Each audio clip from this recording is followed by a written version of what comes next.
Oi! A man sets a gas station on fire to kill a spider. That's nothing. Bush set an entire country to kill Osama. A Japanese robot factory encourages its customers not to fornicate with their robots. Now that's Rage Against the Machine. And NASA just found water on Mars. US government said they'll do nothing, just wait until they find oil. Yo soy Chumel Torres and this is El Pulso, baby.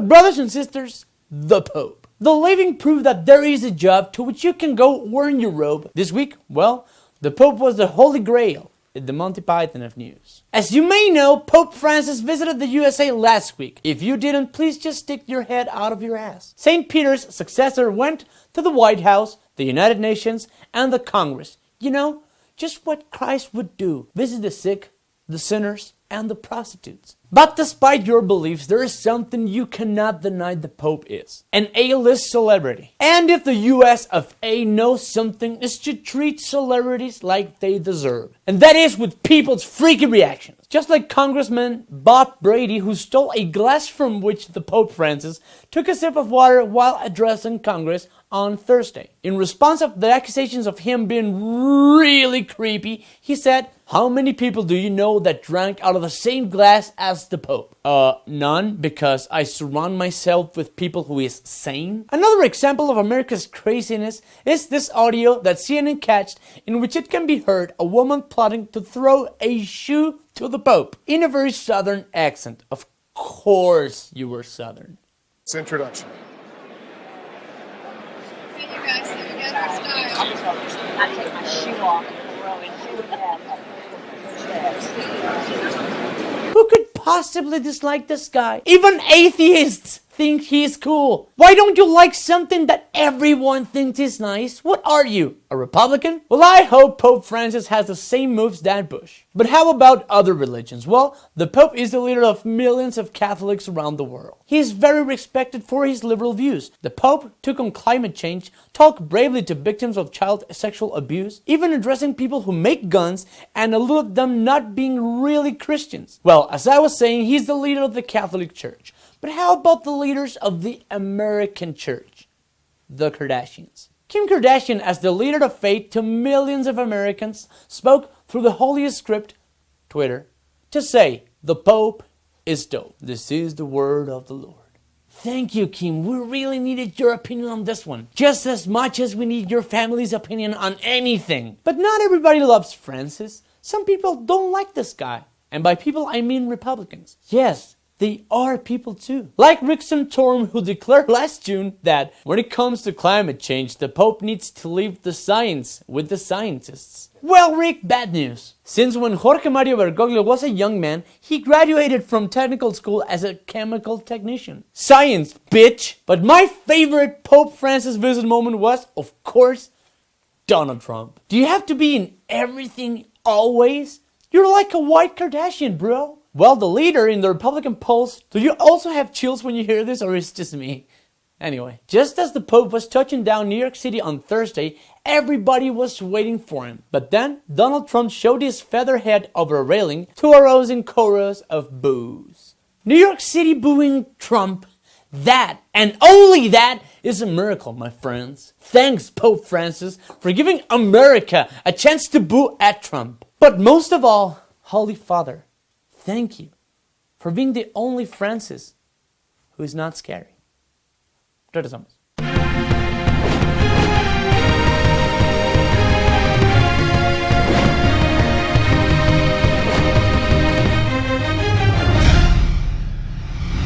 This is the Flash! Amigos, Africa.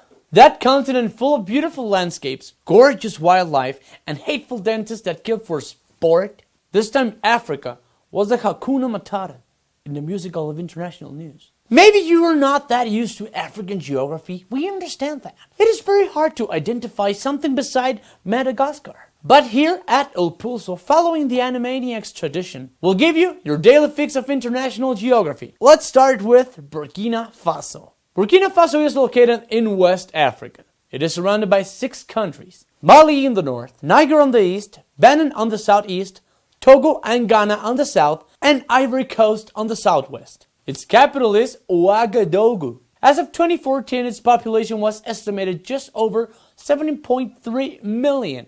But Chumis, why do you start with Burkina Faso? Great question, Timmy. My name's Bobby. Whatever.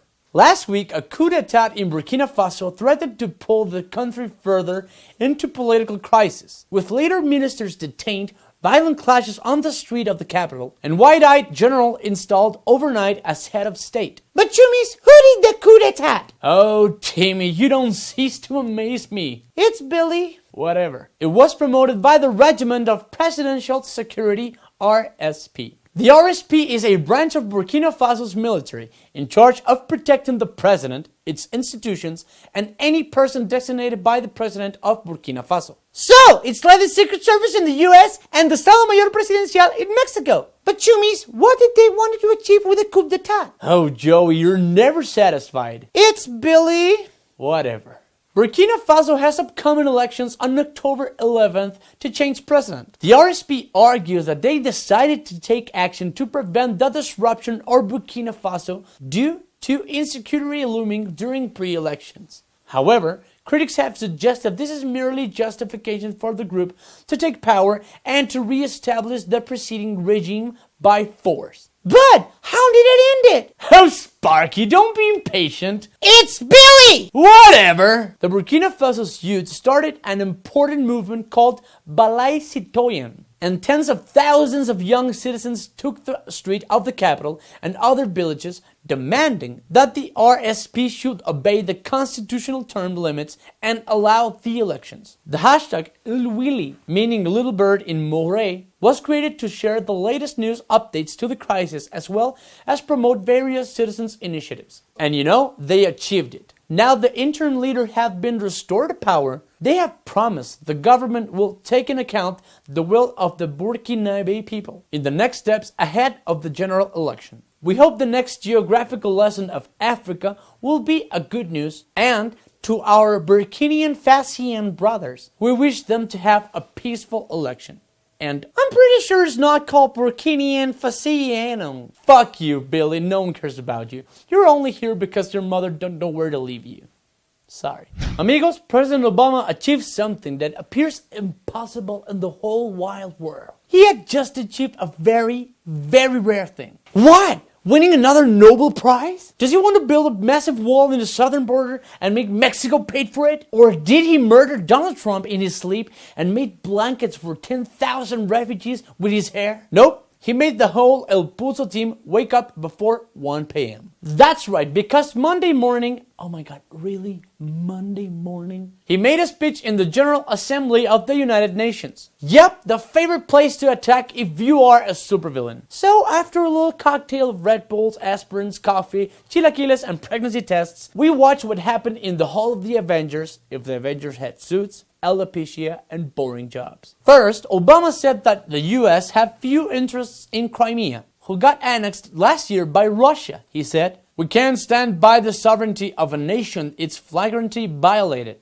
If that happens to a sovereign nation like Ukraine, it can happen to any nation here." So it was like, hey, Russia, I'm watching you. You want another Cold War? Remember the last one? Yes, we sent Rocky and he beat the shit out of Ivan Drago, so watch out. I'm going to unleash the guy if you touch Ukraine, you biatch. President Obama continued, look at the results. Ukrainian people are more interested in joining Europe. Educated Russians are leaving the country. It would have been much better if Russia had worked with the international community and Ukraine rather than acting independently and using the law of force. This was only the beginning because President Obama, Honolulu born and raised, bitch, declares something transcendental. He wants Congress to lift the embargo on Cuba. Yes, the 50-year-old embargo. This is huge. The relations among Americans and Cubans will be great for both sides. For example, your uncle can smoke in a Habano legally now, and your house will stink like a wet Ewok. And in the other side, Cubans will be able to buy the last album of Gloria Estefan. Spoiler, it sucks. The General Assembly exploded in applause for Obama. Even we were so happy about it, we drank a few rums and cola and watched the result of our pregnancy tests. Negative, positive, negative, so 2 out of 3, not bad. The president continued and he talked about Iran. He said, Iran continues to deploy violent proxies to pursue its interests, fueling sectarian conflicts in the Middle East and isolating the country. Chanting death to America doesn't create jobs or make Iran more secure. An Iranian person replied, yeah, that's true, but you have the Kardashians, you know? Can you dismantle those too? Obama also spoke about Syria. Nowhere is our commitment to international order more tested than in Syria. When a dictator slaughters tens of thousands of his own people, that's just not a matter of one nation's internal affairs. He makes no apology for the US military pursuing action against it, and quoted, bombing is necessary but doesn't provide a solution. We are prepared to work with any nation, including Russia and Iran, to solve the conflict. This is like when in Pulp Fiction Butch unites to Marcellus Wallace to kick the asses of the Gimp and the other weirdo rapist. Then he finished his speech talking about climate change and the UN values, boring shit. From the Pulso, we hope everything Mr. Obama said will help others and unfroze Rocky. Because after this talk, he will meet Vladimir Putin and we will love to see the revenge of Rocky versus Ivan Drago's clone. Amigos, crime.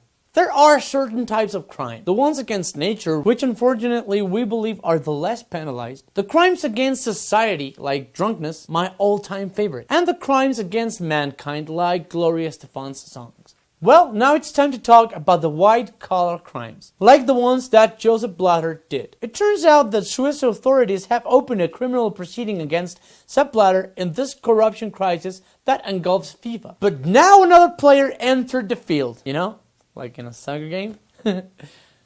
Okay, sorry. Former European Footballer of the Year Michel Platini, who was once Blatter protege, but has lately, like the golem of sports, turned on him, and was favored to replace FIFA's president. Him was also dragged into allegations because recent investigations centered on a payment of 2 million Swiss francs made to Platini in 2011. Platini was questioned as the person asked to provide information in connection with claims that he received a disloyal payment from the FIFA's president. Platini claims that all matters regarding to his payment are strictly clear and that is part of a contract he previously had with FIFA. Sepp Blatter took the chance and also said, I've done nothing illegal. Then he lit a Cuban cigar with a pack of 100 bills, spit it on an orphan, and kicked a kitten that was drinking a bowl of warm milk under the table at the moment of the press conference. FIFA was plunged into crisis in late May where 7 officials were charged by the FBI with racketeering, wire fraud, and money laundering.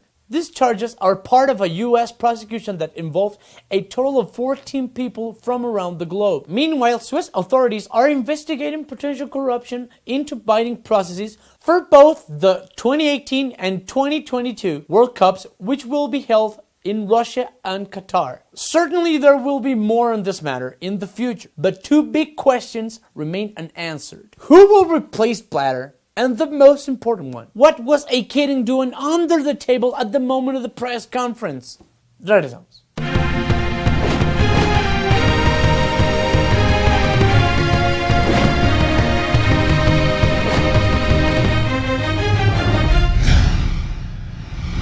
Amigos, races. The only thing that rednecks enjoy and hate at the same time. Well, this week, race was the rabbit and the turtle in the fairy tale of freedom. Welcome to our new section, Loony Democracy, in which we cover everything that has to deal with the 2016 presidential election. The good, the bad, and the smugly. First, we begin with Jeb Bush, the candidate with a last name that makes us laugh and shiver at the same time.